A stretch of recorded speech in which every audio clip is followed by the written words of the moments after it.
Oh yes, conversations. That's an important part to show you. So, Mr. Thorne, it seems...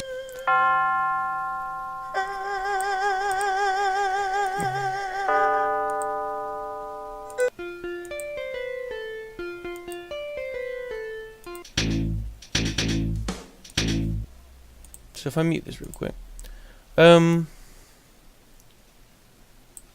This man over here is an NPC that you can interact with. Oh, hello. Go into the trigger box. There we go. So if I just demonstrate what it does, and then I'll explain how it works for you.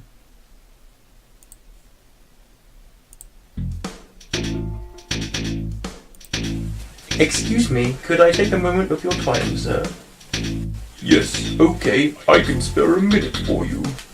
Could you tell me what you know about the type of work that Miratech does here? So as you saw there, when I clicked on man over here, he's the janitor. That's his character in this in the narrative. The sound cue began to play. So if I go over to here, well, let's find the janitor. That's power station man, waitress, janitor, idle 2. That sounds good, doesn't it? That's the right one. That plays the janitor conversation. That's the conversation that you just heard briefly then when I clicked on Mr. Janitor here. And that plays because when you click on the janitor man, plays target audio on set setting. So it's the same principle as when I clicked on the cabinet and hit the actor. Except instead of hiding something, it plays an audio cue instead. Which is the janitor conversation. Now, I also demonstrated that when I left the camera angle where the janitor conversation was taking place, the conversation cuts off. Again, that's similar to how it's done with the initial conversation. And here you can see it. Janitor conversation, target audio, stop. When you overlap the trigger box, that takes you out of that area. So it's the same principle as before. You overlap over and you leave and the conversation stops. I also have a couple of more complicated areas. So there's 2 that I can demonstrate for you. I'll demonstrate the phone call first because when I essentially demonstrating the phone call is easiest and the phone call happens first anyway. So I'll demonstrate for you that first. When you click on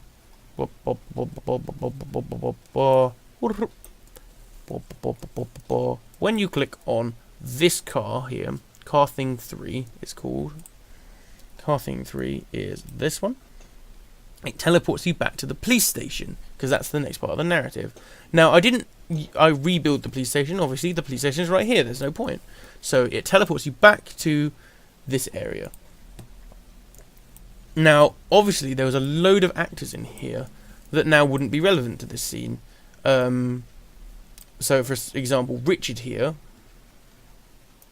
you encounter him again in this cafe scene. The cafe is where you go to after here. So, sequence of events are you click on this car and it teleports you to your house. You click on the door and it teleports you to here. You click on this car and it teleports you to this cafe.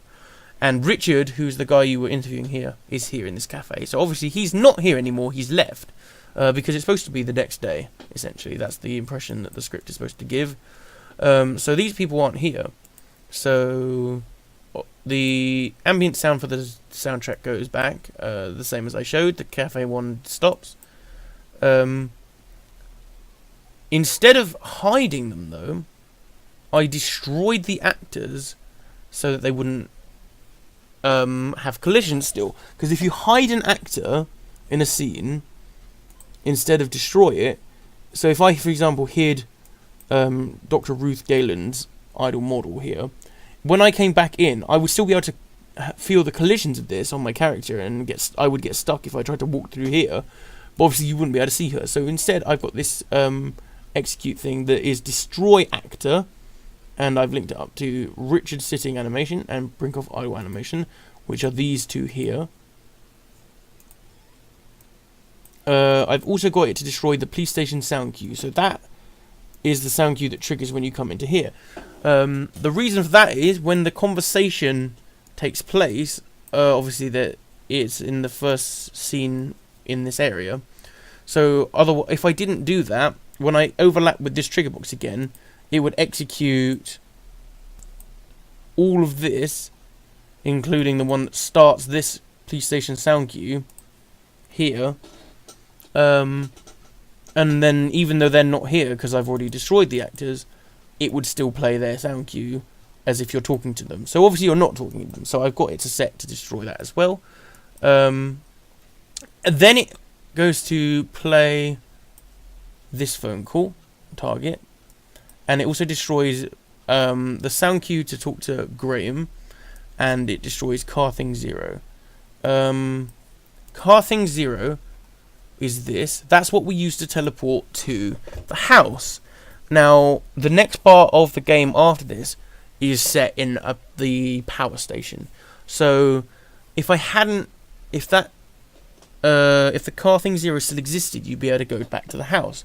That's not the intended path in the game. So, we've set it to destroy the actor that allowed us before to do that.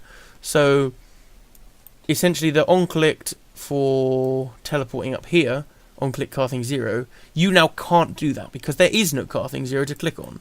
So you can't go back to the house. So that is a way of curving the progression of the game in the way that I want it, essentially. Here I have Destroy Actor Graham Bowman. I'll explain that bit in a minute. This is the phone call I was telling you about. Because the next part of the scene has a phone call between you and a mystery voice. Where's the link here? It's this one. No, it's not. That's a lie. It's this one. Got there eventually. Mystery phone call. So as you see here, I've got a branch, and I'll demonstrate this for you now. So, Mr. Thorne, it's... Let me blitz through to get to the area we need.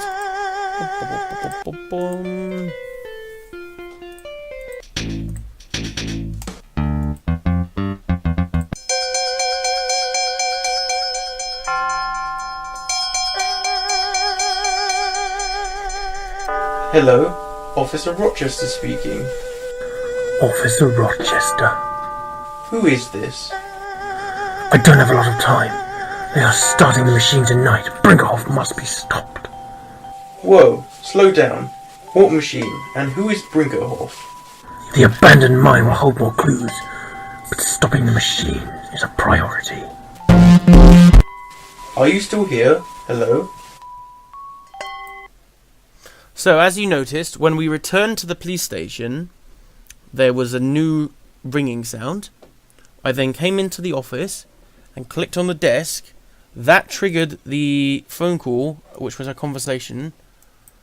And that is linked in from this. So, I clicked on the desk. It goes into this branch. Now, how branch works is it has a true and a false outcome and a condition to see whether it's true or false. The first thing it does is stop the phone call ringing. Then it goes into a play, which plays the mysterious phone call. That soundbite of a mysterious phone call is 28 seconds long. So there's a delay for 28 seconds before the mystery phone call is destroyed. Now this is really important for this next part, because there's now no mystery phone call asset in the level, because it's destroyed it. So when you click on it again, the condition that was true before because the mystery phone call existed is now not true. So it can't find it to trigger this is valid. So the return value of this condition is actually false. So instead of going back along, stopping the phone call and playing that audio again, it goes down this path. Set actor hidden in game. Text render actor 10. And then there's a delay for 5 seconds, and it plays a different phone call, which is the power station phone call. For however long the power station phone call is, and then that text hides. So, Mr. Thorne. Let me set this to off so that I can talk over this and you can actually hear me. So what essentially that does is when the phone call ends and that actor is destroyed, you then can't re-listen to that audio because the phone call's ended. You're not being rung by the mystery phone call anymore. So when you click on the desk again, otherwise, if I hadn't set it to do that, it would then just play the mystery audio again. That's why we deleted it. And then I also set it to do the phone thing, you know, as I did. So let's put the audio back on.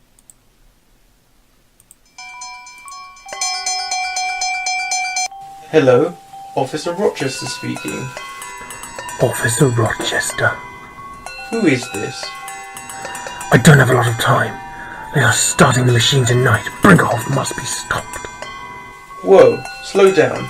What machine, and who is Brinkerhoff? The abandoned mine will hold more clues, but stopping the machine is a priority. Are you still here? Hello?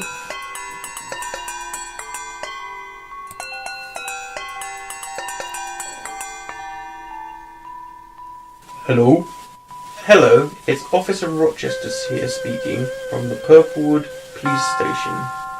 Ah, Officer Rochester, we are a little busy right now. Is it urgent? Is there a problem, sir? Well, there is a huge influx of power usage at the old school building, and we seem to have it under control. But their usage right now is nearly double that of the rest of the town.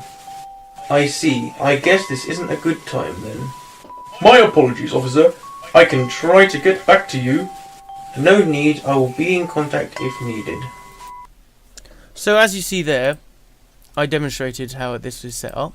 The mystery phone call is obviously deleted, and then you saw that texture interactor here, which is the one that says ringing the power station.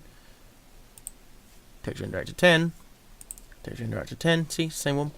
Then becomes unhidden for the 5 seconds to tell you that you're ringing it. There's no dial tone, so I decided to put that in instead of making a dial tone soundtrack. It then hides again, because obviously you're not ringing them, you're talking to them at that point, and then plays the audio file for that scene. So that's how that's set up.